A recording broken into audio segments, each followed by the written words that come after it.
We talk both about what the entrepreneurs need to be investable and what the um, angels need to be able to make a good investment. And so it's basically two sides of the same coin. Um, and we all end up with different investment theses, which is you think about why you're doing this investment differently. And we want you to think about how that will work. And for those that are entrepreneurs, we want the entrepreneurs to think what thesis would they match with. It's not a, just give me the money and run kind of experience. And so what is the reason why you invest? And sometimes people invest because they love chasing unicorns. Sometimes they invest because they love creating local jobs in their local community. And sometimes they invest because they're seeking to be in a startup and they just want to learn how to do startup-y things. And sometimes they want to make the world a better place. And when we use the word impact, we mean make the world a better place. And so Stephanie has been working on the Impact Finance Center to explore that question of making the world a better place through the application of money in one way or another. And so we're going to dive into this question of how can I work my portfolio of my assets that I invest in and make the world a better place. And Stephanie has a team of people that have been working, coming to the open coffee that we run every Tuesday morning. And presumably they're learning things because they keep showing up. And so we can interact with them in more places than just here. But Stephanie, if you would go a little bit deeper into your own introduction and then lead into the conversation, that would be great. Fantastic. And John, thank you for hosting the coffees, the system. I'm not sure if you all realize how rare it is to have John in Seattle and the rest of the team. And there's not many of us working on the capital side of it in that way. Truly investor education from an honest broker perspective, that's how I would kind of explain that. What's good for the entrepreneur, founder-friendly capital, and also good for the organization. And so high level, I will give you a brief background for me. I was born in Port Angeles. I live in Denver, Colorado. Family is 4 generations Colorado, but I was raised in Hailey, Idaho, because that was halfway in between. So I grew up in the mountains of Idaho. My dad was a business, finance, accounting, startup workout guy. Parents divorced when I was 8. Grew up with my mom and my sister. My mom was a dietitian. Ended up working for the school district. But my dad offered me, he encouraged me to buy Micron when I was 12. And then he offered me a little sidecar. He did workouts with companies and had a precast concrete company for about a decade. Every precast concrete product in Idaho was my family's product. And he offered me a little stepping stone business, and my mom wouldn't let me run the business or take over that little business, but I really wanted to. And then I started, got the Motley Fool book and started doing drip investing into public securities when I was 15, 16, 17. And because of where I grew up in the mountains of Idaho, we were always arguing about wolves and fish. Just no different than the spotted owl in the Northwest. And I just had this sense, I didn't realize it back then, but I worked for the river guides who threatened the lives of the fisheries biologists to shut down the river so that you couldn't river raft anymore. And I love the fisheries biologists and I love the river guides. And I knew there was a resource allocation problem. And I just had this deep pit in my stomach that we had enough money. We had enough money for the jobs, for the fish, for the wolves, and the pipes were just broken. But early on in my career, back when I was 16, 17, I announced I was going to become a carpenter, and my dad said architect, and I said, how about wildlife biologist? And he's like, seriously, Stephanie, you have a mind for business. You need to go make money and have influence and then do the change you want to see. And I said, Dad, I don't have the constitution to go the pathway you did. I have to be aligned with my values. So I actually did study. My PhD advisor was the man who led the Spotted Owl project in the Pacific Northwest, Dr. Jack Ward Thomas, and had a career for the first 10 years of my life in forest economics and mathematical ecology. Fast forward though, in 1998, My dad is a millionaire, becomes homeless for 2 years, comes back to live with me. And I was dating somebody for 2 months when they took out student loans to care for my dad. And my dad would be with me off and on for for the whole time for the next 7 years. And my mom ended up passing of pancreatic cancer at 56, and my dad passed at 58.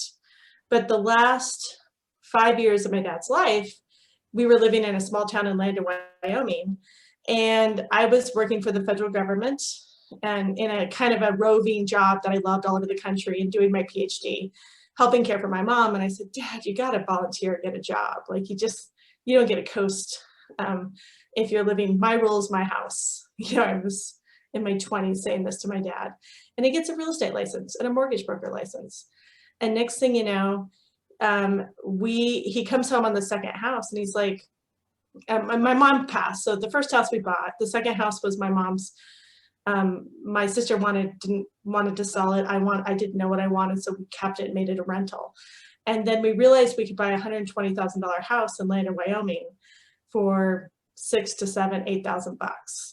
And my dad was the real estate broker and the mortgage broker. So instead of giving my dad an allowance, we would buy a house. And next thing you know, we had 10 houses. And on the third or fourth house, my dad came home and he's like, you know what? There's all these families with bad credit, but there's a slice of families, a group of families that have bad credit, not because they weren't paying their bills, but they didn't have the proper medical insurance, the health insurance. So they got sick and they went into what's called a medical bankruptcy. And they're now 3, 4, 5, 6 years away from buying a car or a home. So we did a lease option with these families, and we decided to give 10% of their rent to partial equity. And if the house appreciated by the end of their bankruptcy and they wanted to buy it from us, we would also give them any of the upside north of 10%. And the house has appreciated 15 to 25%. I frankly lost count. That was probably somewhere between 300 to 400 transactions ago for me. So I love doing deals, love doing transactions. And like my work spouse, when we graduated from our graduate degrees, Carl Palmer, he was Beartooth Capital, the 5 to 7 years, we just wanted to do more deals. And I had a problem. I had a PhD in forced economics, and a good friend of mine suggested I switch careers into real estate. I said, a real estate agent? But I finally got a job with the Nature Conservancy in Colorado, and I bought ranches, did conservation easements, wetland mitigation banks, and then worked for a $100 million private equity fund in environmental markets and carbon, water, wetlands, and biodiversity. And I was a graduate. I got intellectually bored as the operations manager, which I should never be again. And I'm a good boss of an operations manager, but I should probably never be the ops person. And so I was teaching a graduate class at Virginia Tech on environmental markets. And I do believe in self-actualization. I literally wrote down my dream job. I said, I want to teach 10% of the time, do research 10% of the time, and 80% of the time, I just want to do deals that make the world a better place. For-profit, nonprofit, whatever the flavor. University of Colorado calls me and they said, why haven't you applied for the job? And I said, no offense. I'm finally listening to my dad. He wanted me to go into the business, and academics is backwards. And they said, well, tell us what you want to do. And I told them, and they said, universities have a lot of real estate. They inherit it, they acquire it, all of the above. And some universities take their real estate and they move it into a separate foundation. So we have the University of Colorado Real Estate Foundation. What if we give you a carve off to do sustainable real estate investing, transactions, teach one MBA class and do research, and we'll give you an assistant professor in finance. So that's what brought me back to Colorado. Absolute incredible dream job. Loved it, 2010 to 12. While I was there, I stumbled into, I was the director for the Initiative for Sustainable Real Estate Development, but there was no question. The most interesting part, what we were doing wasn't the real estate and the sustainable real estate part of it, it was the innovative finance part of it. And so a couple of things that for me happened there. I was, I had a mentor, And I was really proud because I was studying an obscure tool that foundations can make called a program-related investment, PRI. And it turns out that since 1969, private foundations have had a tax incentive to do a grant or an investment into a for-profit or a nonprofit. And this was true, but I couldn't really understand why people weren't doing it. And University of Colorado had a $16 million mortgage at 9% interest. I was like, wow, if I refinance that at 4%, I'm going to save University of Colorado $4 million. So I called every foundation in the city and nobody would call me back, much less even talk to me about this obscure tool. And so I decided to do a research project on it. I do what any good applied researcher does, which is much easier to get people to call you back. So I called up experts around the country. I'm like, hey, I'm doing this research project on program-related investments. There's never been one done. You're the expert. Why don't you tell me what you want me to research? And I have a mentor, a woman who's a formidable woman in Washington, D.C. And I said, Winsome, I think I can catalyze $40 million of investment with this obscure tool. And she looks at me without hesitation and she's like, 40 billion, Stephanie. And I was like, and she just said it with such flat effect. And then a friend of ours, Matt Baker, who's at the Hewlett Foundation, he just left. I was telling him about the story a week later. I'm like, can you believe, like, there's no professor that tries to do anything good? I mean, that's an exaggeration, but I was like, 40 million, that's a lot. And Winsome just said 40 billion. And Matt looks at me, he's like, 3 trillion. We need 3 trillion for energy. And so that was who set the bar. And I realized most of us aren't actually asked to solve problems at scale. Most people at your day job aren't like, solve this big, hairy, audacious goal. So that was one piece. The second piece is I was like, why isn't the money flowing? And I finally realized there's no place, very few places for the money to get training from an education provider that doesn't have a conflict of interest, that isn't trying to raise assets under management or become your investment advisor. And so I tripped upon this piece. I was like, oh, if we train them better, they can do this. And you think about a state like Washington and Colorado, we have 50 to 100 what we call backbone organizations, accelerators, incubators, co-working spaces, CDFIs, all of this infrastructure really to help out the projects, the nonprofits, the small businesses, the startups, and the funds. But you actually need that same infrastructure for the high net worth individuals, the foundations, the donor advised funds, the family offices, the corporations, and the community foundations. And so they need the same 50 organizations in Washington State, in Colorado to do this. So that was another aha. The third one was, if somebody's going to change their behavior, they have to learn by doing, which is what SACS is all about. And you can do it by a simulation, or you can do it with small dollar amounts. But you actually have to, you have to retrain those neurotransmitters. And I kind of tripped over this because of a business case competition with my real estate students. And they were in a real life real estate competition that lasts for 6 months. And one of the students came to me and he'd been watching what I'd been going through for 2 years. And he's like, can you help us raise a pretend PRI for our research project? And because we'd made 70 phone calls for the research project for the real estate competition, I called a bunch of people back. And I remember calling, I called Kevin Hagan at REI Foundation at the time, or REI. And I was like, hey, Kevin, there's this real estate investment, it's $93.5 million. There's $5 million of sustainability features, and we're raising $5.5 million at 3% capital. Would the REI Foundation consider doing a direct investment, a loan at a 3% interest? It's to help out students. This is how it aligns with your mission. You'll never have to pull the trigger. And we raised the money in 9 days. And I learned, and I called back everyone to thank them. And I called back Kevin. I said, Kevin, I said, just thank you for going on that journey with me. And he's like, no, thank you. We were here and we brought in speakers and given papers to our board, but we were too far away from doing our first transaction. You gave us a real life simulation without risk and moved us. We're now ready to do our first transaction. So that was the concept of the learning by doing. And then the last aha, which set me on my journey today, is guess how many centers there are, how many entrepreneurship centers are there in the US? I actually do want to know this answer. I don't know this answer. Any guesses? I think there's 700 to 800. There's got to be more. Yeah, I thought it was closer to 500, but I believe 800 if we hunted. And so guess how many innovative finance centers there are? 15. And there's a whopping 3 of us that actually do stuff. Maybe 2, if I'm 3 if I'm being generous. And so I just remember thinking, oh my gosh, every entrepreneurship center needs an innovative finance center.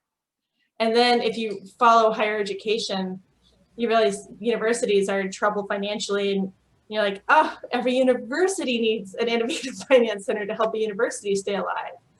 And then I thought, every YPO and Tiger 21 and Community Foundation and Family Office Association and Corporate Association, and it just went on, Foundation Association, they all need an innovative finance center. And at that point, it was 2012, I was like, the only way to do this is to create a center in a box. How do we create a B2B model where we develop curriculum for an innovative finance center and effectively create a social justice license? So that's the journey I have been on for the last 8 years, which is super exciting. So with that, it was a long introduction, but it will explain why I do what I do. You used a bunch of words that I'm not clear that everybody knows. So we're going to need to make sure they ask questions. And you guys can ask me questions at any time. Can you see my screen right now? Yep. Good. Fantastic. So in 2012, I launched the Impact Finance Center. We are a fiscally sponsored tandem hybrid nonprofit. Which means that we are, has anyone heard of the Newman Zone model? No. Increasingly, you probably have seen Newman's own salad dressing and pizza when you go to the grocery store. That's a for-profit, but it's a for-profit that is a fully owned subsidiary of the nonprofit foundation. The purpose of, they basically sell pizza and salad dressing so they can give money away. And so increasingly, you're seeing for-profits and nonprofits trying to become an organization that our tax code doesn't allow. And so you're seeing contractual and subsidiary relationships between nonprofits and for-profits. So for example, my intellectual property is held in my S Corp, but I license it to my nonprofit as an example. And that's what we call a tandem hybrid structure. So you can have the best of a nonprofit and a for-profit. And so our mission, straight up, if you're familiar with accelerators like Techstars, 500 Startups, Y Combinator, Fledge, who I should confess that I'm on Realize Impact board with Looney. An accelerator identifies, educates, and invests in the entrepreneur. We're the investor accelerator. We identify, educate, and activate individuals and organizations to become impact investors. And similar to John and Looney, we also create what I call community infrastructure that can be replicated, scaled, and customized. So once you're activated, you need to go find other investors, find other social ventures, find your phone book, and so we create that infrastructure. An example of our infrastructure is in Colorado, as you'll see, we actually delivered 200 separate distinct courses in Colorado as part of a 3-year effort. And we're now recording them and taking the first 50 webinars and actually upgrading them to full curriculum. And that's our Impact Investing Institute, which was the original dream. We are basically built as a freelance marketing entity where our full-time staff is only 3 to 5 people at a time. We have 60 part-time teammates. We have 10 people in the Philippines. We have 5 to 10 students, and then we have over 100 senior advisors. Those are people who are generally of means. They've either inherited wealth, exited, or you've inherited, exited, or I missed it. another wealth. I mean, so these are people who are impact investors who want to keep learning, but they're willing to be peer coaches to others like them. And so I think of it as we're building a band like Fleetwood Mac. Like you would go to a Stevie Nicks concert or a Lindsey Buckingham concert, or you'd go to a Fleetwood Mac concert. And so people like to learn from their peers. So you could we have like Nicole Bagley would be first chair on private foundations. She's a great granddaughter of R.J. Reynolds. And she's a high net worth individual, donor advised fund holder, and a trustee on 3 family foundations. So then we would have several other people that also are in the private foundation track that teach impact investing to other private foundations. So that's how we're structured.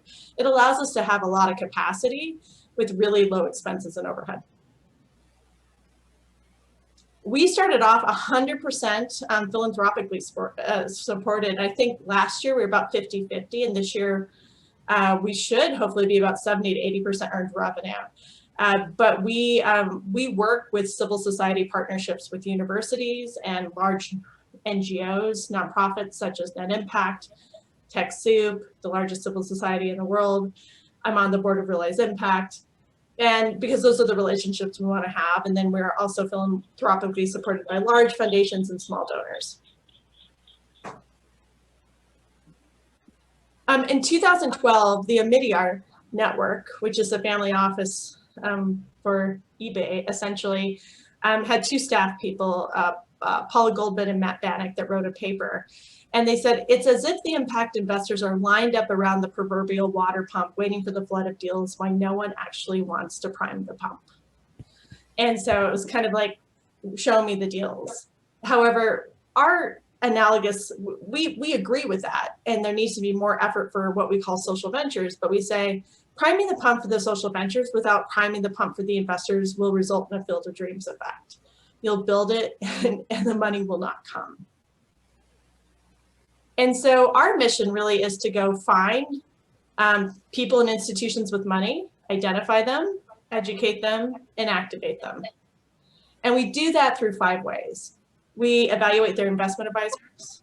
We have 200 courses we're producing online, but in person we have them already. And then we do one-on-one training, small group training, and what we call our Investor Accelerator, large group training. We do that a little differently than what you all do. We do ours in partnership with community foundations, and I'll explain why we do that in a little bit.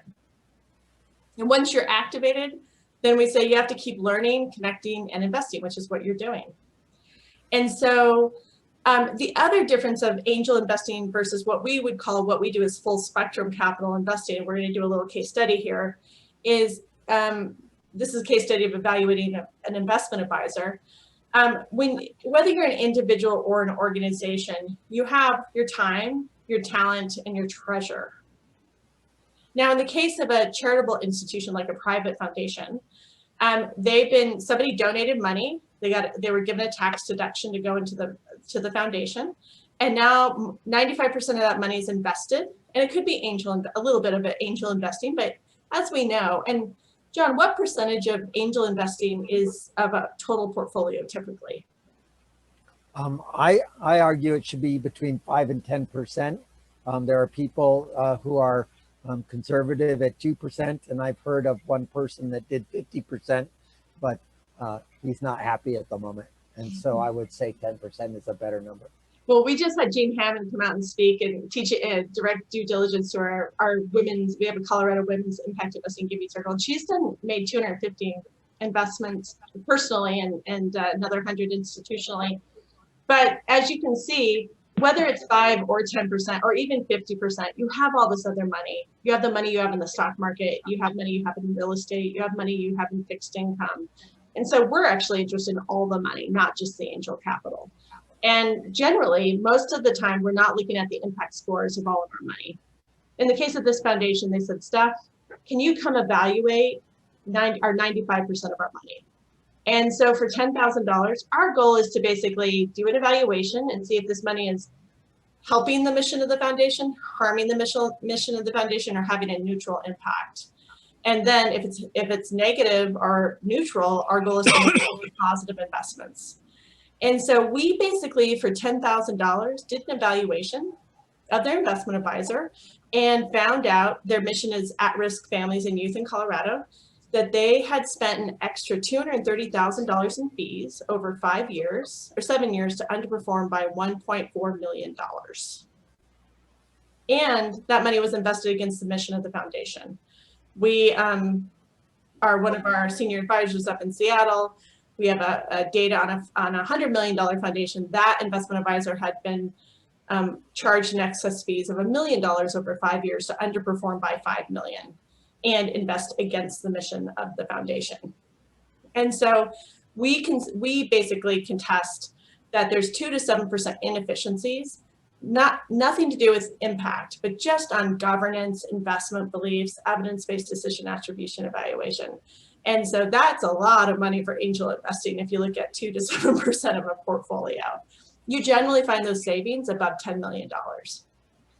And so we're a nonprofit, we don't manage any money. So in the case of the AJL Charitable Foundation, we came in and we were like, yeah, investment advisor, you get an F-.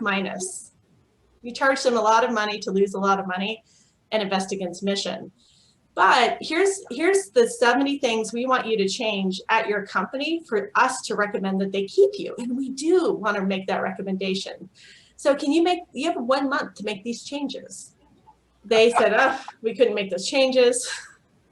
And so they passed, and we let an RFP process, and we're open and transparent about impact fees, investment beliefs, evidence-based decision attribution evaluation. We invited 50 firms we said who's expressed interest. We got 50 firms that said we're interested. We invited 10 for the applications. 9 out of 10 got an F before going to the interview. And we really want you to get to the interview. You got to upgrade your whole company to get to the interview. And the one that won did upgrade themselves. And so we have all of these tools across the whole portfolio, the debt, the equity, the real estate, not just the angel investing. And now 100% of this money is now aligned with impact, at least lightly to deeply. They've gone to participatory grant making, and they're actually on their 7th direct investment locally. And so now all of this money is aligned with values of the mission of the foundation. And Christy has a marketing background, and she's written up her journey of what it was like dealing with the investment advisor and trying to get simple things like, tell me what the fees are, tell me what this, and it wasn't until a third non-conflicted party came in. The woman I told you about a few minutes ago, Nicole Bagley, she's as I mentioned, the great granddaughter of R.J. Reynolds. And she started was put on her first family foundation, the Arca Foundation, when she was 22 years of age. And I'm having an echo. Is anyone else having an echo? And she was put on her first foundation at 22 years of age. And her personal mission is social justice and women. And she's super smart, comes from an entrepreneurial family, does several real estate investments. And it wasn't until she met us a couple of years ago, she did fire an investment advisor, and she met us, and now she's invested, I need to ask her, it's somewhere between 6 and 12 direct investments in women-led companies and funds. She's upgraded her governance on one investment advisor foundation. On another foundation, they fired the investment advisor, hired a new one, and now all 55 million is invested aligned with impact. And she and I were presenting about a year and a half ago, right before the pandemic. And she's become my best friend. I do holidays with her, and she's private, but she's willing to be public for the purposes of teaching other women and trustees on foundations how to do this. And I said, Nicole, we were in Austin for an event, and I said, remind me again, why us? I mean, you must have met 100 people smarter than us between the last 25 years. And she looked at me and she said, Stephanie, you didn't have a financial interest with me, AKA she could trust us. So this real importance of all of us creating this non-conflicted investor education out there that doesn't have a conflict of interest. And now the fun part, this is the full spectrum capital. When I look at Teresa Ish, she's at the Walton Family Foundation. And when I think of Teresa, Christy, and Nicole, I think of baseball. I should have put up the Mariners here, but I'm always like, what do the Albuquerque Isotopes and Hartford Yard Goats have in common, you know, with the Colorado Rockies, and they're the farm team. And when you look at Teresa and Christy or Nicole, and you look at, you know, you rank them on intelligence, they're all major league on intelligence. They're all major league on mission alignment. They're all major league on access to money. But when it comes to writing that first check, $25,000, $100,000 loan, they're not major league. They're not AAA. They're not single A. They're at T-ball. We in the social venture community keep going to people who have intelligence, alignment, and money, and asking them to write these checks as if they've been, you know, swinging and hitting fast pitches for their whole life. When in fact, most of them haven't even hit a ball off of a tee. And that's equivalent to asking all of us to go stand in the Mariners batting box and start swinging at fast pitches. You know, that's just not a good idea for any of us to do that. And so we need to create T-balls. And the thing is, these people are smart. They like cruise up in the major league in 10 sessions or less. You know, it doesn't take a lot for them to waken up. And I'm gonna tell a little bit of a story. I think it's important for all of you to go through this math with me, especially those of you in corporations, because we're teaching a lot of corporations about this right now. About 6 years ago, a foundation 7 years ago said, Stephanie, come teach me impact investing. And I'm always struggling with that because for me, I'm like, we got 80 plus tools. Are you talking about your governance, your philanthropy, your direct investing, or your public investments? So we have 4 categories and 80 tools within those 4 categories. So I'm always like, what are they going to talk about? What are they saying? I always guess wrong. I'm like, oh, Noel's going to want to do this. He's going to want to do his first direct investment. He's like, I'd like to evaluate my investment advisor. Or Zia's like, oh, I want to look at a CDFI. I always guess wrong. So I've now learned just to listen for what they want to do. Because if they do one, they'll do 2. Yes, John. You're using little acronyms that people don't know. So let's test. Noel, do you want to invest in a CDFI? You're on mute. Sorry, the answer is I don't know. Fantastic. You don't know what a CDFI is. So they're very important. They're very important. But if we go through them too fast, and Stephanie's going fast on these things, she will say a lot of important things that we will not understand. And so, Steph, what's a CDFI and why should I care? So a CDFI is a community financial development institution. So if most of the startups you're looking at went to the bank to get money, the bank would laugh at them, right? Good luck with that. So if you get, so what basically the high level piece of the story of this is when banks were coming out west, they would only basically go in the high income neighborhoods because that's where they wanted to get deposits and lend money to. And that in the 70s and 80s became known as redlining. And it's a little bit like, hey, you're a low income person. How are you gonna ever save for a house if you can't even get to a bank and open up a savings account? Like that's how you build wealth. It's not even income, it's wealth. And so at first, the federal government said, okay, banks, if you're gonna avoid the low income communities, you have to mitigate. So there's a term called Community Reinvestment Act called CRA dollars. And if they're basically avoiding being in low income areas, they have to basically provide capital to those communities. And there wasn't a good way to get that money to folks. So in the Clinton era, they basically said, we got to incentivize essentially quasi-public banks to open up in low income communities that serve really, I think it's 65% poverty. And so those are called community financial development institutions. They can be funds or the CDFI banks. And CDFIs are the place when you get denied your loan at the bank, you go knock on the door of the CDFI loan fund or bank, and there's a chance they'll actually be able to give you the capital. So one of the things that happens in venture capital with like Madrona writes a $10 million check to a company as a Series A investment. Silicon Valley Bank matches that investment and creates a $10 million line of credit for the company that they can use as working capital.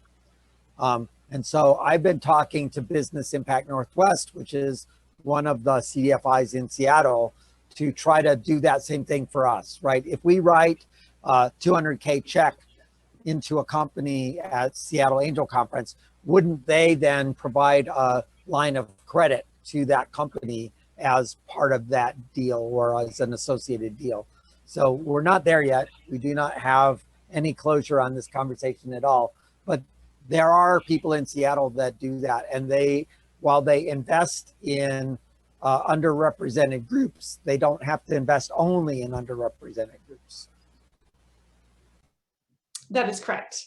So, picking up where I was 6-7 years ago, I walk into a $1.5 billion foundation, $1.25 billion foundation. They're like, Stephanie, you got to teach us impact investing. I'm like, okay, what do you mean? And they said, we want to do our first loan to a nonprofit. And so now I want you guys to, even if you have to write it down in your hand, I want you to write down the answer. And I said, okay, how much money do you have in your endowment? And they said 1.25 billion. I said, well, what was your financial return on Wall Street last year? And this was several years ago, and they had pretty low returns. They said 5%. And I said, how much money did you give away last year? And they said $30 million. And this is what I want you to write down on your paper or hand right now. I should call on you. I just was teaching my professor class at the new school. And I said, okay, so when you give away $30 million in grants, what's the financial return to the foundation when you give away a grant? So last year, hey, you have to let them go through it on their own. So when the Seattle Foundation let me give one, the MacArthur Foundation last year gave my organization a $20,000 grant. I'm asking, what's the financial return to the MacArthur Foundation when they give they're a nonprofit, they give my nonprofit a $20,000 grant. And if you didn't see what John said, I'll take answers. Any answers? I assume zero, nothing. Nothing, zero. So I sometimes get, what do you mean? It's a grant, it's a donation, it's just gone, you know?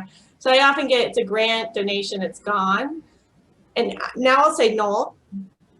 I'll say, wouldn't a 0% return mean a year later, my nonprofit would have to give back the $20,000 to the MacArthur Foundation? Isn't that a 0% loan? Like if I borrow 20 bucks from your lunch? If they return the grant? Yeah, if they give me 20,000. That's a 0% loan. Yeah, so when they give me 20,000, I don't give it back. What's that? That's a loss. A loss of what? 20,000. I don't know what percentage on that. It's negative 100% financial return loss. Negative 100%, sure. And so why that's special, and so this is the introduction of what we call full spectrum capital is, fun fact, in a corporation, there's loads of negative 100% return money floating around. That's the financial return of a marketing dollar, a CSR dollar, an R&D dollar. All of those dollars are walking around and we're not giving them a financial return of negative 100%. And you'll see why this is so powerful. So Teresa says to me, I'm Stephanie. We meet in SoCap in California, and she's like, you got to teach me this impact. What's SoCap? SoCap is called Social Capital Markets. It's the global biggest conference of impact investing, and mainly social ventures go there, but about a third investors. And we literally meet in California, but we're neighbors in Denver. And she calls me up. She's like, you got to teach me this impact investing thing. So she's the biggest funder in oceans and sustainable seafood globally. She has about a $12 million grant portfolio she gives away. And so she's the one behind like certification of sustainable seafood and helping out the supply chain for restaurants to buy certified sustainable seafood.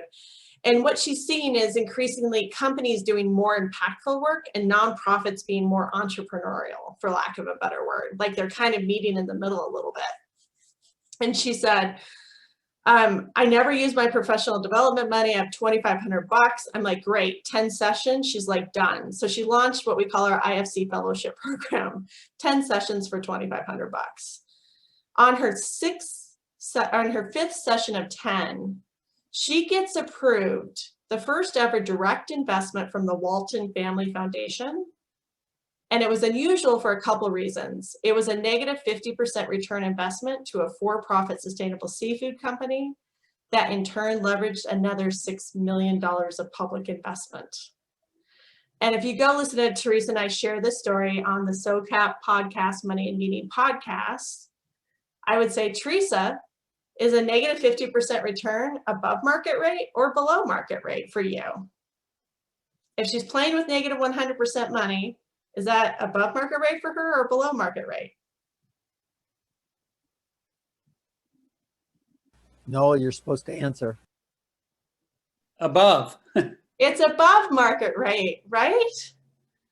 And that was the introduction of the concept of full spectrum capital. Why do we artificially only have the money we give away, the money we want a 10x return with, and the money we want a 15% return on real estate? Like we have our debt, we have our angel money, we have the money we give away. I'm working to build investors right now for the whole supply chain around mass timber CLT, which is building skyscrapers out of all wood. And I tease people, I'm like, you use hundreds of tools to build a building. Why aren't we using hundreds of tools to finance a building?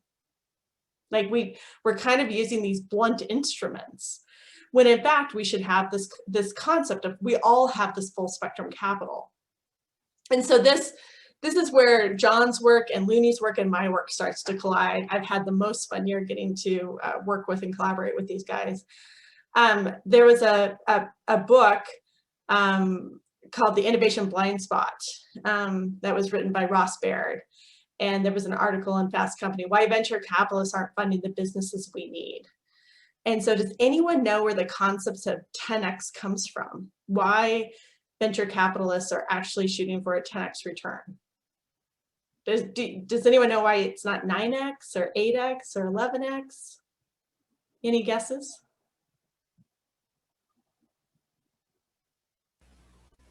It comes from the whaling ships of the 1800s and pirates. Wealthy families would send out whaling ships to hunt whales, and only one would come back with a big whale. 2 might come back with some small whales, and 7 wouldn't come back. And they're like, oh, we can't take all the risk. We got to spread this risk out. So I hope to make the case for the rest of the presentation that that's arbitrary and capricious, and we can do a lot better than that and create companies that do well by doing good. And so the title of this talk for you is if angels invest in unicorns, do heroes invest in racehorses, and what about the catalysts and the champions? And this is a fun concept. There's a paper that came out that was provocative about 3 or 4 years ago called Zebras Fix What Unicorns Break. And I was like, let's get rid of this 10x. It's extractive. It's pushing startups to have bad culture. It's not leaving wealth with the founders and the workers. And we need to have a 10% return versus a 10x return. And at that time, I was innovating around this full spectrum capital. And I was like, it's not just either or. Like we all have this spectrum of money. And so that's where I came up with a different title of if angels invest in unicorns, do heroes invest in racehorses, and what about the champions and the catalysts? And so for fun, I said, nonprofits get negative 100% returns, and champions invest in workhorses at negative 50%, and catalysts invest in Mustangs at 0, and heroes invest in racehorses at 10, and angels invest in unicorns. And I just did that. They're a little, my friends on the Zebra crew are a little irked with me, but I just wanted to say it doesn't have to be a bifurcation either or. We have the spectrum. And so I hope that you guys start thinking about this, and this is a nice little tool. We call it our impact return continuum. And every single transaction you do with a dollar is an investment, whether you're buying yogurt at the grocery store or investing in a company. Every time you exchange a dollar, that's an investment, and you're investing in a supply chain. You're investing in a company every single time you do that. And some of those companies push off what we call negative costs, negative externalities of environmental costs, social costs to the public, and we have to pay for them. And some companies do a really good job of internalizing those costs. And so basically you can plot your money. There's now impact scores for every single public company. And what's super wild to me is we teach a corporate 101 class and have rock stars co-teach this with me. And not a single one of those rock stars had ever seen their 100-page impact report for their own company. Now, yes, you generally have to have 5 to 10 million with your investment advisor for them to have a license with these impact reporting companies to get access to it, but most of us can get access to these impact reports. And so the question becomes, can we use this full spectrum capital to incent capital companies that might not be doing good to like get across the line by using this really fun money? And that's essentially what Teresa did, is you take this here, she was going for a negative 50% return, but she was using this money to incent a for-profit to do good things. And how we structured this transaction to have low friction was we said, hey, attorneys at the Walton Family Foundation, don't sweat it. We're going to do a recoverable grant. We're going to do a grant and some of the money might come back. But we actually worked with the intermediary like a CDFI, and we actually said, we're going to make a loan to your company. And if you do these impactful things, you can forgive up to 50% of your loan. And what happened is she was getting requests from nonprofits that were developing social enterprises. So a grant wasn't the right fit for them. And she also had for-profits that were doing highly impactful nonprofit activities who also wanted grants. And so she was just stuck between these blunt instruments. And I was like, hey, we can actually design a financial return, impact, risk, and liquidity. So back to that foundation story. Normally, after somebody's mind is blown with negative 100%, especially if it's somebody from a philanthropy background, you bring it back home to them and you do a sources and uses analysis on their giving. So you look for the sources of capital and the uses of capital. And they're like, okay, negative 100%, kind of get it. What do you mean? How would this work for us in a loan for a nonprofit? So I then say back to them, what do you give to? And they say, we do partial scholarships, school facilities, economic development, and hospices. And I say, that's amazing you're giving a student an $8,000 partial scholarship, but they have a $70,000 student loan at 10% interest at a bank doing bad things. Did you know you've had a tax incentive since 1969 to give that student an $80,000 student loan at 1% interest?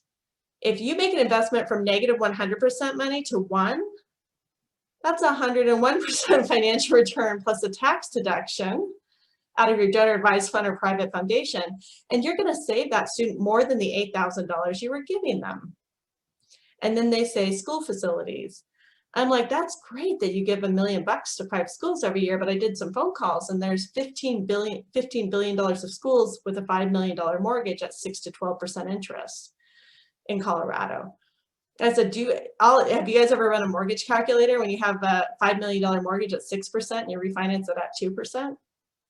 You're going to save that school millions of dollars of interest and get 102% return plus a tax deduction on fixed income. And then they say economic development. I said, well, did you know since 1969, you've had a tax incentive to take money out of your donor advised fund or foundation and do a grant or loan or equity investment to a for-profit if that for-profit is furthering the mission of the foundation? And they said, we didn't know we could do that. And I said, yes. In fact, in the last administration, there were 2 IRS revenue rulings to encourage this behavior. And then before I had Teresa's actual transaction, I used to say, when's the last time somebody said, I have the best negative 10% investment opportunity for you? The bills for the hospice come in June. The reimbursements come in December. I'm like, you know, they have a 12% line of credit at the bank. Instead of giving them a small donation, give them a negative 10% investment. return out of your negative 100% return, you'll get a 90% return on your money plus a tax deduction and save them 22% in interest. And so we're going to get to the infrastructure we've developed in Colorado, but just because I know you guys are angels and focus on startups, this is where the Seattle, Colorado world really kind of came together. In Colorado, we've developed a lot of infrastructure, which we'll explain in a little bit.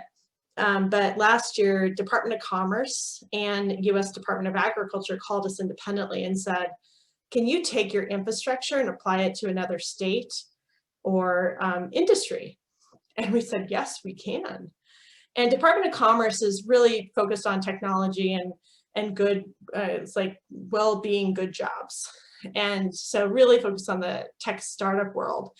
And so what had happened previously the last 4 or 5 years is we'd raised a lot of capital for impact technology startups who had gone belly up. Are you guys all familiar with this graph? You guys are probably more familiar with this graph than I am. This is net cash flow, bootstrap grants, friends, family, and founders, angel investors. And so I often want to have a red curve here. I call this the cliff of death for women and people of color, because they get 2%, 3% of venture capital, and women of color less than 1%. But if you are so lucky to get on this curve, you lose your shorts in the valley of death of capital. And one of my friends, two of my friends, they were walking around sullen.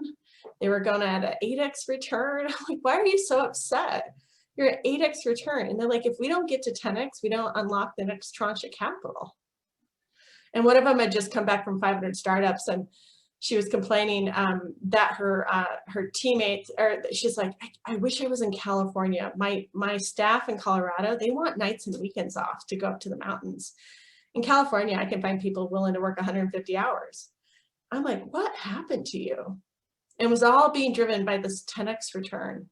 Another friend had to hire a CEO to increase returns, which totally culturally put the startup upside down. And I said, Wendy, explain to me what happens. Like, why are you doing this? What does winning look like? What would you sell your company for in your wildest dreams? She said, $200 million. I'm like, well, how much do you get? And this is where you guys can ground truth this for me. And she said, I'll probably get 1 to 5 million. And I said, what about your employees? 0 to 500,000. I'm like, what about the users? 0. What about those of us who worked our tail off to get you this capital? The community? 0. What about the local angels? 10 to 20 million. I said, am I hearing you correctly? You're gonna take incredible risk and push this team beyond, and you're gonna sell this company for 200 million. And outside money from Colorado is going to come in and take the company and $180 million of the wealth we created and take it away. I'm like, that seems like a bad deal for everybody. And so I created this curve, and it's wrong. So, and I could ask you how this curve should be driven, but I started wondering, I was like, if you took money off the table, how many companies would thrive? Like if they just had the right full spectrum founder-friendly capital that they needed, they still might have the wrong team, they might have wrong product fit, they might not be able to execute. But I was like, would 6 companies survive out of 10 if they could get whatever type of money they needed? And so I call this the path of life. If this is the valley of death curve, I'm like the path of life curve, because the fact is, and I can explain this, we can manufacture whatever capital an entrepreneur needs. And I started going, okay, well, you take a portfolio of 1.5 out of 10 companies thriving, 8.5 of 10 are going to die in the valley of death. You're going to get this portfolio of $150 million, where most of it's going to go to the investors and a teeny bit to the local investors and to the founder. And I said, what if we had 6 companies only get to a 6x return? That would give us a $240 million portfolio, but the bulk of the money would go to the workers, then the local investors, then the founders, and then the investors outside, but we'd have a much larger portfolio. And those companies would stay in Colorado. They'd grow a little slower. And so That's when Looney and I finally connected with Looney. I was like, wow, he's way ahead of me on this. Because he walked around and he turns out like university endowments have to report their venture capital returns on their tax returns that are public. And so he walked around to venture capital firms and researched these VCs and found out that the average return was 2.5x. So the ratio, so there's two ways to get to there's multiple ways to get to 2.5x. You can have one 10x winner and two 5x winners and 7 losers, or we can have a portfolio of 1x, 2x, 3x, 4x, 5x, and we can get to a 2.5x return. And I would argue we have just been preconditioned poorly because of whaling of the 1800s, and Luna would also say pirate ships, to arbitrarily be doing this 10x dance that a friend of mine locally said it's the only relationship that just starts with a lie. The angel investor knows you're not going to get there, and the social venture knows they're not going to get there.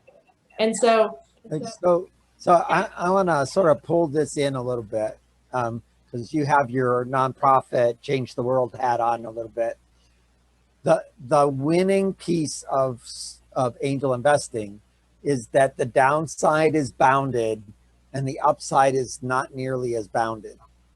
And so in the portfolio process, most of them are playing in this middle ground that you're talking about, and they're aiming for the 10x and they're getting the 3x, right?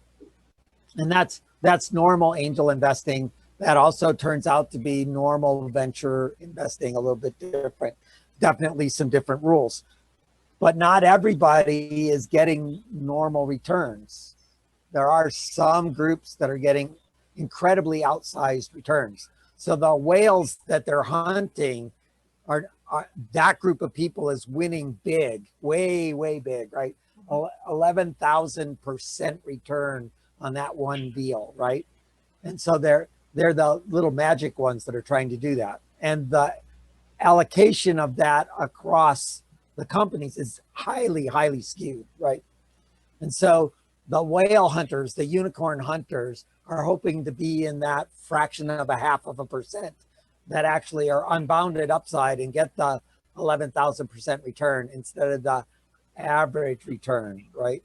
So Yep. Averages on power curves are really bad math. Now, the important thing that you need put into the context is the 0.02% of the companies that we select for this. Are we going to be whales? That is venture capital excludes 99.8% of the companies. And there's a great big pile of perfectly good companies that, given a little money, would be able to grow in a rational way to 3x or 5x, where going to 11,000x is just not in the cards ever, right? So we can move from 0.02% to, like Looney would say, 100%. I would say like 40% of companies that are on a growth path can take some other form of capital that will still add up to 2.5%, 3%. And that's the important part. Yeah, right? but the other important part is changes. The other important part is that the angel investing community has done a phenomenal job developing infrastructure. We don't have a heroes investor club and my joke of like, if angels invest in unicorns, do heroes invest in champions, and what about the catalysts? And so the only organized money really is on the angel side. We don't have this hero money organized and this catalyst money organized. So what you see is companies that have no business pitching to an angel investing group, having to twist themselves up and try to do things with their pro forma that just were never meant to do, because the only money organized is the angel money. And well, not really. You have the CDFIs. yeah, You have other groups that are possible, but that's not the story they're hearing, because they think the only thing they need is money, and that's not absolutely. That's And not we true. both agree that money's not the full issue, but what if there was a spectrum of capital? What if we took money off the table? That's my mission of like, if you're doing something amazing with the world and you have a good team and a good business model and a good product market fit, let's get you the right size capital for you to grow in the way you're supposed to grow. Let's not try to have you do Twister. I see Mike raising his hand. Yeah, I raised my hand. So I'm new to investing, so I don't want to get into a pop quiz with you.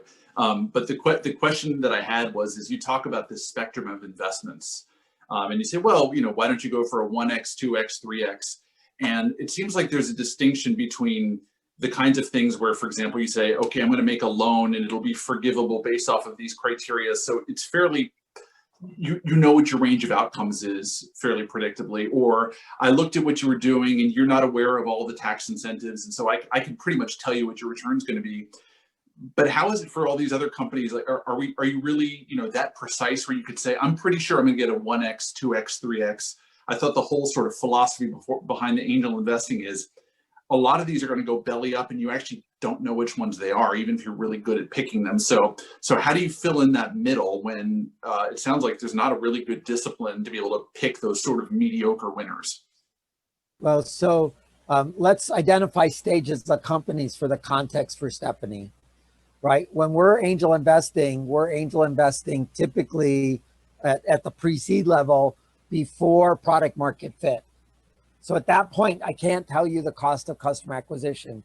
I can't really tell you what my sub-market is, right?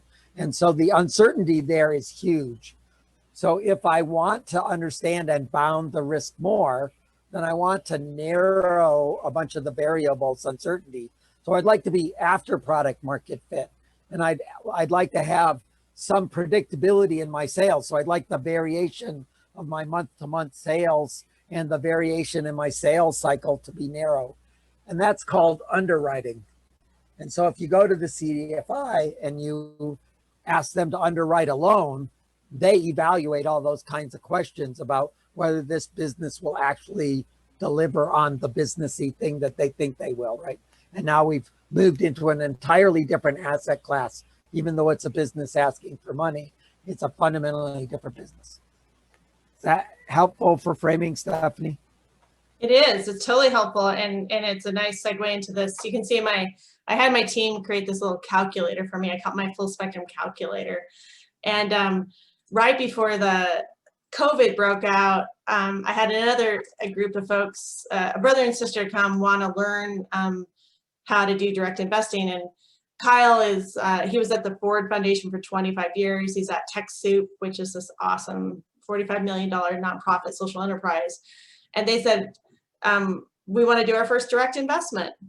And the sister said, indigenous. And so Kyle said, what about the largest indigenous CDFI called Awista Corporation?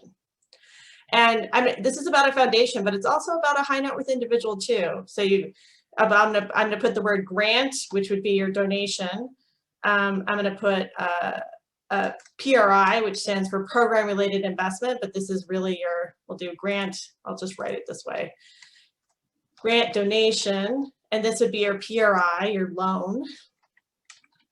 And then this would be your, this is their endowment, and this would be your 401k, right? Your public investments, the same equivalent. And they came to us, and they're super thoughtful. Most people, so historically, CDFIs have been starved also for money. They have to raise investment capital in order to lend it. And the only money they've been able to get access to is this mitigation money from banks, this Community Reinvestment Act money. And so Kyle and his sister are super thoughtful. They know that CDFIs need not just the money to lend out, they need the money. They put in a loan loss reserve of typically around 10%. So if there's a default, the investor doesn't lose money. So they need to build up their loan loss reserve at 10%. They provide technical assistance. The more vulnerable the entrepreneur, the more help they need. And so that's the TA dollars. And then they also have their own overhead just to keep the lights on. And so the brother and sister come to me and they're like, Stephanie, we're thinking of doing our first ever direct investment. And we're thinking of doing a grant at which we know is -100, and a $100,000 loan at 2%. So my little calculator had my team made me over here, tells me what that blended rate return is. So that's $150,000 at -32%. Is that math tracking? I can back up and do a simple one. Do folks want me to do a simple one? Okay. And so I said, you know, that's so amazing and thoughtful. You guys are so kind, but two things: you're in a full spectrum fellowship, not a bifurcated capital fellowship. And shouldn't we go talk to them first to see what they need? And so, similar to John, try to be an honest broker in this space. And I go up there and I say, hey, they're in Colorado. They've been around for 25 years. They've lent $79 million to over 60 native CDFIs throughout the US, with one partial default of less than $10,000 in their history. And I go up there and I'm like, hey, Crystal and Crystal, what's the financial return of a grant? And they're like, 0. I'm like, -100. And they're like, oh my God, yes. I said, so for every $100 you bring in the door, what percent has to be grants versus loans? And they're like, $25 for every 75. So I go over here and I'm like, oh, you need -24% money. Most people only think they need this 2% money, but they need -24% money, which sounds egregiously horrible until you realize we all have this -100% money lying around. So I go back to Kyle and Blythe and I'm like, they need -24% money. What were you offering them? 50 at -100, 100 at 2. I'm like, do you have any stocks that are invested in things like oil and gas or private prisons or things you want to sell? And they're like, yeah. And I'm like, what return are you hoping to get in the public equity markets right now? This is already like COVID had just started, like it was early March last year, and they're like 6%. I'm like, why don't you give me 6% of public equity at $40,000? I'll blend it and de-risk it with your own donation money at $50,000 of grant dollars, $100,000 at 2%. And now we'll give them $190,000 at -24%. And what this transaction does is we go from public equity, but we're still giving you the same return, to debt. So you're going from high risk to low risk. You're going from negative impact to positive impact. You're de-risking the transaction further with your own grant dollars. And then you're going into an asset class, a CDFIs, with a 10% loan loss reserve. So you won't even lose $1 until the CDFIs lose 11%. And I was like, I called my friend Matt Patsky at Trillium Asset Management, and I had a panic attack because I'm like, when COVID hit and we started losing all these small businesses, I'm like, we need a lot of money for COVID recovery. And I was like, and you start adding up all the wealth in the state of Washington. You look at high net worth individuals. You guys have over 200,000 millionaires. You look at endowments and family offices and pension funds. And all of a sudden, 1% of your wealth is $10 billion, which a CDFI can lend out at 30 billion, and a bank they can lend out actually at 5x, 50 billion, and a bank can lend out at 10x, $100 billion. And so I was like, how are we going to get this private sector capital? And so this is not going to happen. But in my wildest dreams, I would have let's all take 1% of our wealth and invest in Main Street and do what I call a 611. So give me 600,000. If you have 5 million or more, give me $600,000 that you want a 6%, 100,000 that you lend at 2, and 100,000 at -100. That would give us $800,000 with the blended return. We would need a -8. We can lend that money out at 0. And we can provide 0% loans to keep these businesses alive, and startups and nonprofits, because it's pennies on the dollar to keep them alive versus having them go extinct. And I was talking to my friend, the investment advisor, and I said, Matt, I said, is this legal? Can a high net worth individual and foundation can blend the money internally? And he's like, yeah, it's legal. I said, would any of your clients be interested in this? And he's like, Stephanie, I am the investment advisor, not the philanthropic advisor.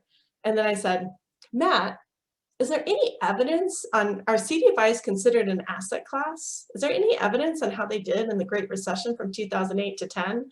And his head was down, he looks up at me, he's like, Stephanie, they were the highest performing asset class of all asset classes from 2008 to 12. So the lesson of the story is we need to get as much money into CDFIs as we can for COVID recovery to keep these businesses I alive. put the Northwest Business Impact Northwest website into the chat, and they're happy to work with angels to backstop loans and to do other things like this. So as you look at the 90% of your net worth that is not your angel investing, what Stephanie is saying is there's things you can do there that are meaningful, that are not invest in oil companies, assuming that you hate oil companies as much as I hate oil companies. And so the CDFI can be one of those pathways if you choose. And if there's enough of you that care about what she just said for a CDFI, I'm glad to set up a private meeting among a group of us to talk to that CDFI. And so they're amazing. And there's about 1,000 of them in the US and any flavor and type you're looking for. And so I'm going to skip this slide to a different slide, come right back to it. I will come back. So I have hope. We have enough money to solve this. Like my little dream when I was a teenager is like, we can now reconstruct this money to have what we want. And if you go back to the quest that I was given in 2011 to move 3 trillion, I moved it down to 1 trillion. And I said, how do you move $1 trillion at a time? Well, you break it into pieces and you move $1 billion at a time. How do you move $1 billion? You break it into another piece, 50 million. And first you have to understand the problems of big money. So there's a chicken and the egg issue with the money. There's a, $111 trillion out there in the markets. But when you look at pension funds, our Colorado pension fund, does anyone know their minimum investment size without changing rules? They're about 26 billion. It's $200 million. And if you're the Colorado Health Foundation at $2.6 billion, guess what your minimum size is? 25 million, and you can't be more than 3 to 5% of the investment, which means the sweet spot to unlock our 401ks and our IRAs and institutional money is we have to aggregate investments up at the $500 million level. And you guys would appreciate this. For those of you who care, well, I'm doing a lot of work to get money into fund managers of called diverse managers, women, people of color, LGBTQ+. And the Colorado Health Foundation has a mission to do equity. And so I sat down the chief investment officer and the number 2 person for breakfast right before COVID hit. And we're all 3 really good friends. And I said, I'm going to interview the chief investment officer, and they were sitting next to each other, so you can hear what I hear his problems are. And it wasn't that they're really good friends, they just didn't know how to talk with one another. And I said, Stan, I said, tell me about your problems. Why is it difficult to invest in diverse managers? And he said, well, there's 2 staff on my team for $2.6 billion, and Kresge has 13. So we're all of a sudden we're asking all of these investment arms that are really understaffed to invest with impact, which is a whole other line of business. And then he said, so we use Towers Watson, and guess what the emerging manager database starts at for assets under management? $500 million. So if you're trying to if you're a woman of color raising a $30 million health equity fund in Colorado, you should be able to get money from the Health Foundation to invest in you, but Towers Watson isn't going to look at you because they only look at $500 million funds. And then he says, the diverse managers are higher risk emerging managers, not because they're women and people of color, but because they don't have enough assets under management to have enough fees to pay for compliance and security and technology. And of which the number 2 person, Bruce, says, Stan, we give them grants. He said, you would? So Stan didn't know the program side would actually give grants to these diverse managers. At which point Stan said, you know, who's going to do the due diligence of these diverse managers? So he hired another firm I'm not going to mention, but I'm not happy that they hired. So now this other firm has the wrong database. So if you're the woman of color $30 million fund manager, you have to go through that firm, then Towers Watson, then to get to the Health Foundation. And so I called two of my gray hair mentors of mine, Tom Koo and Lloyd Kurtz, that were the number 2 and 3 employees at KLD Analytics, which were some of the first environmental social governance companies to look at public companies. I said, let me tell you about the story I just had. I said, why haven't we just gotten 100, 200 asset owners that are willing to make a $5 million commitment into diverse managers to basically form a cooperative or a C6 organization where we create a shared ownership database? And I'm like, how much would that cost? He's like, 2 analysts, 150,000 each, 300,000. They could do 12 investments a year. So we're actually working with submitted a grant recently to do basically a feasibility study to find 100 to 200 asset owners that would make a significant commitment, $5, $10 million, to invest in diverse managers within a short time-bound period of like 5 years. And they would pay fee of, you know, $5,000 to $15,000, and that money would pay for the cost of a shared ownership due diligence manager database. But that's what's the problem right now. That's why money doesn't flow naturally down to startups. And if this money were flowing like a river, we could evaluate all of the investment advisors and they get A+, and we know they get Fs. And the investment advisor, health foundations would say, Towers Watson, I want to see all your $500 million health equity product and food product and blah, blah, and angel fund of funds and private equity and real estate. And there'd be loads of them, and the money would just flow, and there'd be an angel fund of funds, and that angel fund would invest in 10 angel funds, and that would invest in Silvernest, and Silvernest would have had no problem getting access to capital, and they would have grown. But here's where the flow is broke. Most people don't realize they have really poor governance and really bad deals with their investment advisor. There's very little $500 million impact product. And it's hard if you're an impact tech company to raise capital. And so we just have a lot of flow blockages. And in reality, these asset owners are leaving their money, impact, and risk on the table, and they need investments. They want them. They'll have no problem investing if they're bundled up at 500 million. And the startups need access to capital. How do you fix it? We did a 3-year pilot in Colorado to see if we could. Kresge and Harvard came out and did a workshop in 2015 because we had 2 billionaires, Ben Walton and Sam Gary, who wanted to invest locally. And they told us we had a capital absorption problem, AKA there was nothing good to invest in Colorado.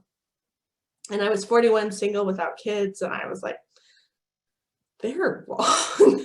So I wrote out to 37 friends, and some of them were nonprofits, some were for-profits, some were philanthropists, some were investors. I'm like, and 34 showed up, and I'm like, y'all, do you think, like, is there good stuff to invest in Colorado? And so we decided, it was really a 1-year goal of like, could we flesh out $50,000 of prize money to flesh out deal flow, prove there were deals. And we agreed to go crazy big. We're like, let's do $100 million in 3 years. And this was 5 years ago. And I remember thinking to myself, we'll be lucky to get to 20, and I'll be over the moon if we get to 40 million. And so we ended up getting out of control. We did 200 different classes in 3 years. We sourced in 3 calls for deals over 600 projects, nonprofits, small businesses, startups, and funds needing investment capital. The first round, we're up to 150 investors. We activated 85 new investors like Nicole, so brand new investors. And then we did 3 statewide farmers markets like this. And we're up to $339 million of investment. And we proved that there was deal flow and that you could activate investments. And the most exciting part about this for us is The next step is proving whether or not you can source $50 million of deal flow in any type of community. Identity would be people of color, disability, women, veterans. Place could be, Seattle, Pacific Northwest. Interest, arts, culture. Because if you can source 50 million in sustainable forestry in Colorado, then that means there's 300 million in the region, which means there's 2.5 billion nationally, which means there is $500 million product out there. We just don't have the infrastructure to go find it. And so that's how we move the $1 trillion. And so what we've been doing since then is about 4 years ago, this is such a different investor accelerator than you guys have. I was speaking to a giving circle. Imagine 50 women or 50 donors. They don't have to be women, but these were women donors. And they probably had close to 500 million to $1 billion between them. And they care about international women, and they donate at least $2,000 into a pooled charitable donor advice fund at the Women's Foundation of Colorado. And they said, they came in and said, would you come teach us impact investing? And I did my spiel with negative 100%. And one of the donors in the back of the room was like, I don't do math. You got to explain this without math. I was like, okay, give me a second. I said, do you guys know Wendy Burkhart, Silvernest? She has a tech startup. It connects the aging population to housemates for companionship, help around the house, and additional income. It's kind of like Airbnb meets Match.com and AARP. It's a platform tech SaaS play. I said, she's raising $1.3 million of a seed round. How many of you guys would invest $25,000? And you know what they did? They were like, Stephanie, we're donors. We're not investors. And I'm sitting here, I'm like, you're connected to hundreds of millions of dollars individually and through your family and institutions. I'm like, okay, give me a second. I said, can we pretend for a second that Silvernest is a nonprofit, because it has all these impact areas. It's women-led, it's aging, intergenerational connectivity, affordable housing, economic development, health, climate. I said, if it were a nonprofit, would you donate $25,000? And a third of them raised their hands. And I said, let's unpack this. We in the private sector we donate and give to nonprofits, our highest risk capital, negative 100%. And then we create these horrible rules for them. We handcuff them. We're like, okay, you can't take risks, you can't fail, you can't leverage, you can't do all the things a startup can do. But you have to go make the world a better place with all these handcuffs. And I said, now let's talk about those startups we revere so much. They don't even have to make the world a better place. And they're allowed to risk, fail, leverage, and 85% of the time, they're potentially going to give you a nonprofit return of negative 100%. I said, there must be a third pathway. And so they cared about women in Colorado. So I said, you tell me, you're the elite donors of Colorado that care about women. How many individuals and organizations care about social ventures, projects, nonprofits, small businesses, startups, and funds led by and benefiting women in the state of Colorado, where they donate $2,000 and they said 250. I'm like, let's go find them. Let's open up another giving circle. We'll donate it into a pooled donor advice fund. It's an exec ed class. It'll be social fund. You get a tax deduction. You'll get 9 classes. You'll learn about impact investing across your whole portfolio. You get to bring your pet social venture. We'll do a call for social ventures. We'll support them just like your other giving circle. There's a crazy chance some of the money will come back. If it does, we'll recycle it and do it again. So we're on our second impact investing giving circle with the Community Foundation, the Women's Foundation of Colorado. We're getting ready to start one in Skagit Community Foundation up in Washington. We have 30 to 40 folks go through it. We source over 100 social ventures. So it maps the money and it maps the social ventures, and you walk in as a donor and you walk out as an investor.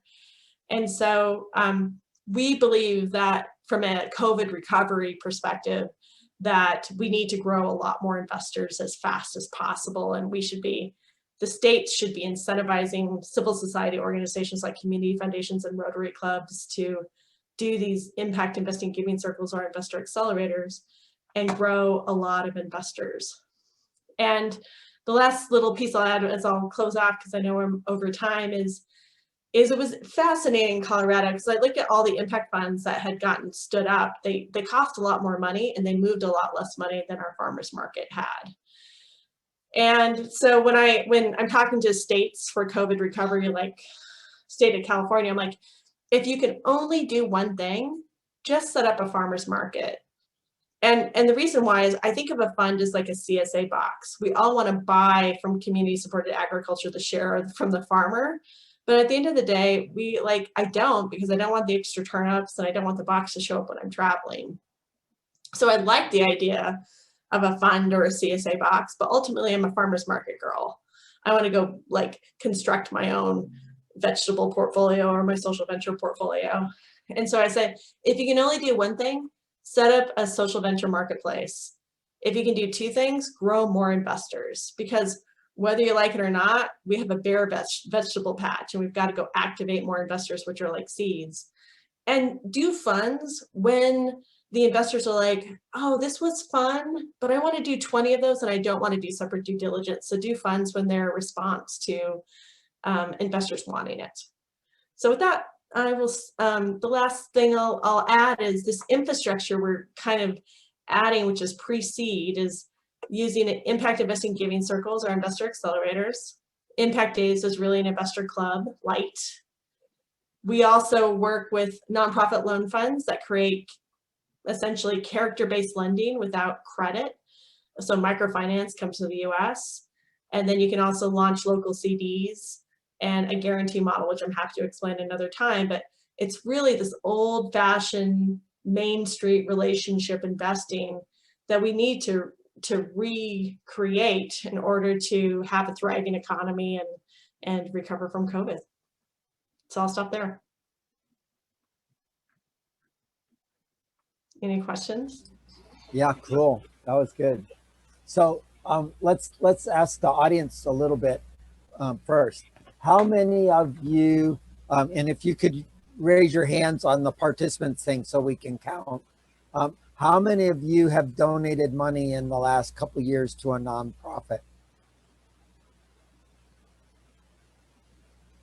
And a couple of you. Oh, that's interesting.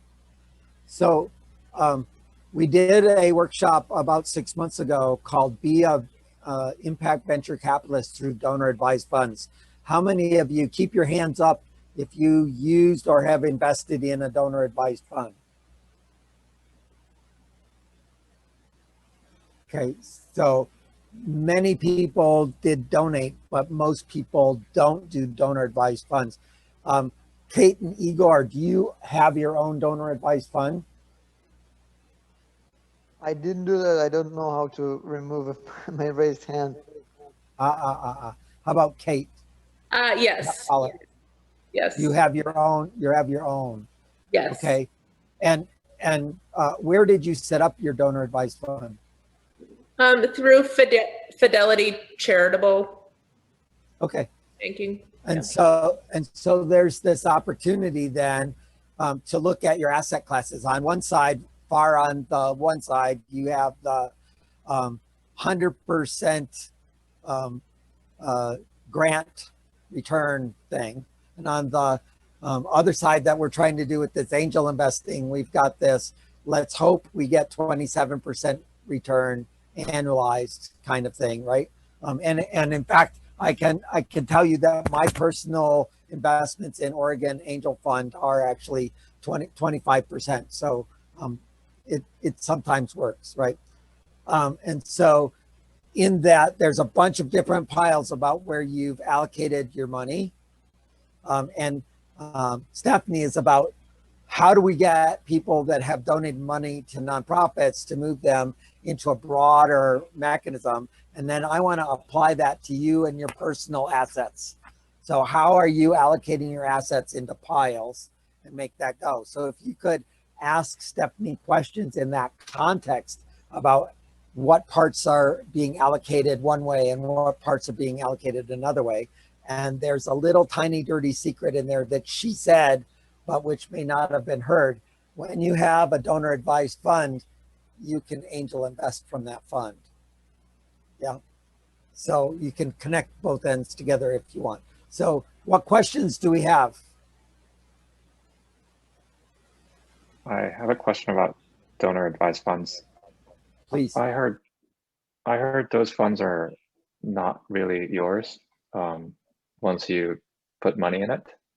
How do you make those, fund managers actually invest in angels, do angel investing with that money? So Yeah, go ahead.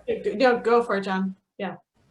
So when you set up the donor advised fund, you are the advisor and you donate the money into that.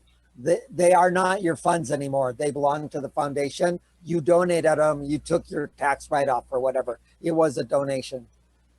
But you get to control where they go. So if you go to a company like Legacy Global or Impact Assets, they will manage the process of you writing grants, writing loans under whatever deal terms you want, including angel investing deal terms. So you can mix and match. All the mix and matching that Stephanie was trying to do to show you the match for the blended return rates, you can donate some money into your fund for whatever reason that you want to donate. And then you can invest in a company from your personal angel stuff. And then you can invest in that same company from your donor advised funds, or you could grant that company something, or you could give them a loan. All of that's possible. You actually can't use your own charitable money to privately benefit yourself. So there's a rule called private benefit and private inurement. So I we have to be careful about those commingled monies a little bit, but you can do a lot of things. And Looney Libis, for those of you who know him in Seattle, he called me about a year ago. He's like, hey, I have this angel thing I want to do with you. And I was so angry at my local angels for turning my companies upside down, like the Valley of Death Capital. I'm like, no. And he's like, no, you need to talk to me. And so what the good news is whether you use Fidelity or the Seattle Foundation or Impact Assets for your donor advised fund, Looney repurposed a public charity called Realize Impact. I'm on the board with several folks on the investment committee is Lauren Kickham, myself, and Janine Furpo. And we do a one-page investment memo that if you donate a grant to Realize Impact, we'll make the investment for $0 to a $500 fee into a for-profit nonprofit to CDFI. And if the money comes back, we return 99% of it back to you. And so Realize Impact is a key piece of infrastructure, really allowing angel investing in impact startups and CDFIs to just explode. And we're not even through our first year, and we've done a couple million. We'll probably get up to 10 million this year. Well, thank you. That's actually very awesome. So Looney is on the deal terms panel next Tuesday. So you'll get to see him next Tuesday, and we can arrange a special meeting if that's useful. And even though it's technically not your money, you have a lot of, I have yet to hear of an advisor not being able to do something that was legal. So it's functionally, you get to kind of direct air traffic control that money.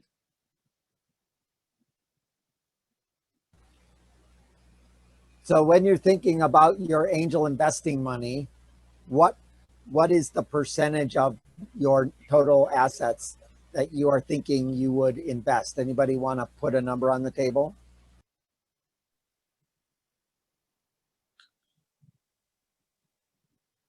Well, Brian, how about you? Oh, no, go ahead. I was just going to say, I mean, the guideline that you've mentioned before that I've heard several times is 5 to 10%. Yes. Yeah, well, that's the number I like, but some people like 2%. Some people say, well, I've got a certain number of dollars that I'm willing to put in, and that's it. I'm just trying to figure out where people are at. Well, after hearing Stephanie talk here, I think clearly we need to go put some money in our Fidelity accounts and take out a bunch more in margin and then leverage it about 10x. Then we can start going. So yeah, clearly the answer is about 800% of your net worth in startups. Yeah, except when there's return problems, then you got a different question. But anyway, so if I'm investing 10%, which is my personal number that I try to keep around that, and I slow down when I get too close to the 10%, then what do I do with the other 90%, right? So some of it goes into safe stuff like my house. Some of it goes into normal assets like the stock market or something. Some people are willing to put up with what real estate is about. I have learned the lesson that I'm not willing to put up with it. And so you have different asset classes. So how are you allocating your asset classes, or what kinds of allocations could you do? And then where in that, can you, Stephanie, can you go to the little impact versus return chart? Yeah, absolutely. Where for each of those asset classes, right? My safe money, what am I doing? My liquid money, what am I doing? My normal money, what am I doing? My I'm willing to take below market returns from this. I want 25% annualized returns from that. I'm willing to take high risk. Which asset class would you put where on this map? Anybody got a thought? Yeah, go ahead, Brian. So for me personally, I'm at a point where I want a small pile of safe money earning 5 to 8%, something like that. Then I've got my experimental, slightly more adventurous stuff in this stock market that's probably going to earn, I don't know, 20%, maybe even 20% a month, depending on the EV industry. Then I'm a little bit different as an individual. I view Tesla calls as a separate asset class. So I'm doing some extremely high risk gambling there. Then I've got now probably only about 3% of my net worth in startups. It's an interesting mix there. And I'm trying to figure out whether I should pay off my house or not.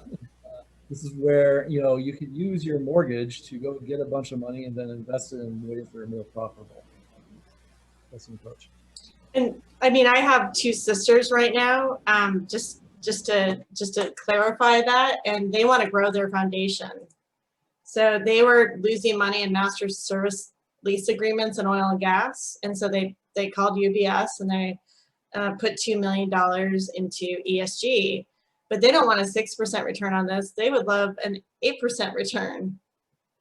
And so, so basically, there are some debt products that are high impact that do have guarantees and loan loss reserves. And so they're like, can we lend this money out to a nonprofit? And I said, well, yeah, you could, but they're not going to want an 8% loan. There's a Latinx clinic called the Clinic at Tepeyac. They have a 5.5% mortgage, so a 3% mortgage would make their day. Can you give me a $90,000 grant? And then we'll blend it with the $2 million. And they're like, can we do a loan on our securities? So they borrow at 3 to 4%. They arbitrage on the 4%. They blend it with 90,000 they're going to give away anyways. And now the clinic has almost $2.1 million that needs a 3% return there from that perspective. And I should add, for those of you who have money in cash and CDs, there are impact cash and impact CD products that are FDIC insured, same thing as conventional products, if you want to park it there.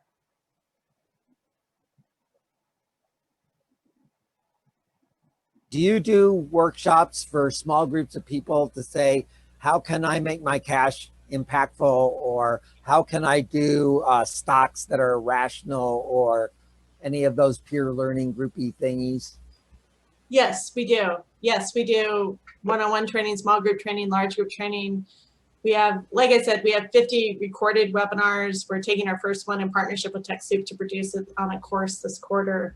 So yes, we're happy to do it all. So Stephanie, people complain at me because I'm a little bit of a fire hose.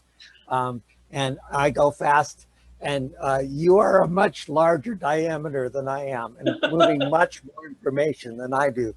So can you step it down for people a little bit? What would they Sure. do that was the baby step for exploring other assets that they could do impact with in their portfolio of 90% Yeah. of the money they're currently not first- angel investing with? Probably the first easy step is cash.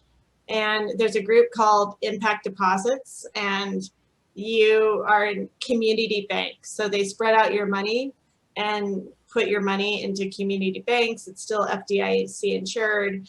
They are created only to do good in the world. So they give away half of their profit to nonprofits. So we could bundle up a bunch of people like that want to do some cash in Seattle and say, hey, Impact Deposits, come up to Seattle. We're going to bring a bunch of people that want to park some cash with you, but will you put some of that cash in Seattle community banks or Washington community banks? And will you do part of the money you give away to support the Angel Conference in sponsorships or some nonprofits locally? So we could leverage that relationship and bundle that. So cash is a good, easy first step for some people. There's a group called C-Note. They're an intermediary that does CDFIs. They do a CD for CDFIs. Also liquidity, 90-day liquidity, really good product, great, some competitive returns. And then the other one is just moving your bank and trying to get with a community bank or a credit union or a CDFI bank. Those are three first good steps. So I see Noel has a question. Yeah, a question, kind of along these lines, I guess, but a comment first, which was, I thought that was really a great presentation. It was a lot of stuff. And I think I absorbed about, maybe 40% of it. So I'd love to have a chance to look back over it again later. And it really resonated with me in certain ways because, for a long time, I was in the nonprofit world making small grants. And I honestly have become pretty cynical, more cynical than I should be, about the impact of that over time, because we talked a lot about capacity building, but I'm not sure that we did anything that was lasting. I mean, I think we had some good impact over a brief period of time. And part of what has attracted me to certain types of angel investing, and especially like this E8 clean tech group that I've participated in, is that maybe here's a chance to really build some capacity that will have a longer term impact. So I found what you're doing is really cool. Sounds like you've got a whole toolbox of strategies that you work with people and can offer people and do some good things. I just really thought that was great. So anyway, so kind of getting back to this particular conversation that we're having now, because, I can see, I mean, one of the messages that I got from your presentation is there's ways to do really good things too with your investing and your angel investing. And I can kind of see some of that. But this conversation we're having now, like, what do you do with your non-angel funds and how can you potentially invest that? I mean, that's really interesting to me. And I don't have a lot of cash. I mean, most of it I keep in the stock market, and I don't have I'm not a 1% type high net worth individual. I've got a decent retirement, right? So I can afford to make a small amount of angel investments, maybe $50,000 a year. And then I've got my retirement, which, is invested. And I was sort of calculating today based on Vanguard predictions for the future and stock markets. I was thinking, well, I'm probably going to get about 2.8% return on my portfolio over the next 10 years, if what they say holds true. Just a stocks and bonds 60-40 type split. So, if I can do some other things with that would be interesting and return the same amount or even more and do good, that would be really cool. So I guess the question is, what else is there, like non-cash things? And is it all kind of ad hoc-y stuff that you would have the smarts to know how to put together? Or is there like obvious things that I can go to and see, here's an option A, an option B, and option C? So there's options for all your money, regardless of your wealth. So that's the simple answer. And there's like index funds that we call positive environmental social governance funds. There's real assets, there's debt, there's CDs, there's every asset class that you have in conventional investments, there's an impact mirror asset class. So, and it's getting a lot easier to do it. It's ironically, for somebody with a net worth less than 3 to 4 million, it's actually pretty easy. For somebody with 5 to or 10 million to 100 million, it actually can get not trickier, but it's harder to find the right people to guide you to do it, because there's if you want to be more active in that space. So you can do a simple version of just basically finding the impact and analogous investment to what you're currently doing, and that's one way to go. You know, I do believe, because the CDFIs have the loan loss reserve, and I do think they're like a steady engine that just goes on and on. I have a foundation, the Karen Sachs Foundation. She's been investing 100% of the foundation portfolio in CDFIs, essentially direct investments, for 20 plus years. She's never had a single default. So there is a piece of like, yeah, you could juice your returns by taking a little money you would give away, add it to a little money that you would have in fixed income, and you could actually get a 5, 6, 7% return and have more impact than what you're doing right now.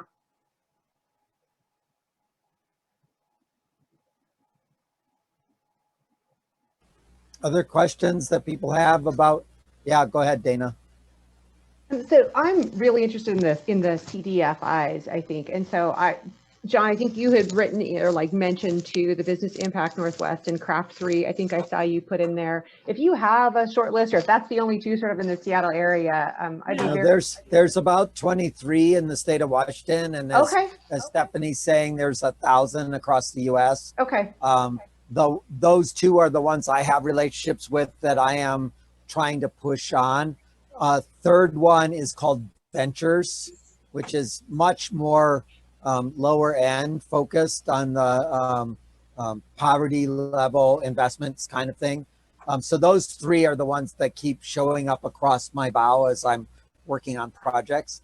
I would say that Craft 3 is the bigger one, so turns a little bit slower. I would say that Business Impact Northwest is the one that is most flexible and innovative in terms of what I'm trying to do. I'm glad to engage in any of those conversations. They specifically have some problems of companies that are coming to them for loans where they can't provide loans because their debt to value ratio is wrong and they can't underwrite the loan.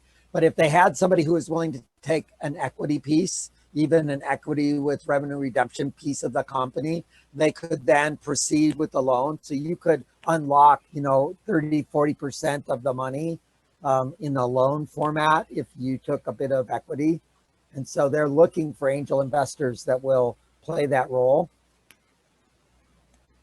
Yeah, that's super interesting. Okay, thanks for all that. I'll look at that site. It looked like there I could look through and find. Yeah. And send me a note when you want to have a meeting. And we're actually doing, essentially, we call it, when we don't do a statewide marketplace, we essentially do an expo for a subset of a statewide marketplace, but we've started, we call it Investor Club for CDFIs in Colorado and nonprofit lenders. There's also nonprofit loan funds. And then the New York State CDFI Coalition just hired us to do the farmers market for New York. So when you do your thing in Skagit, does that translate to a farmers market in the state of Washington? It will, yes. It'll be pooled money into the donor advised fund. When? Oh, it's starting, I think, in a month. Cool. And it will be 9 classes and sessions. We should John and Lenny, we should do it together so we can I need to do your angel and investor accelerator, and you guys need to do our impact investing giving circles and see where the things converge. Yes, we should. Absolutely. Any other thoughts or questions? Elizabeth, you want to ask a question about how healthcare is impactful? No, she's not going to take the bait. Oh, okay. Go for it, Elizabeth. When you were talking about where people are investing their money, I would say that most of ours seem to be in the healthcare space, just because that's the area that we know a little bit of something about. Sure. Do you have a spectrum, or is it, you know, oil companies for most of it and then healthcare for your angel investing? No, it's healthcare for our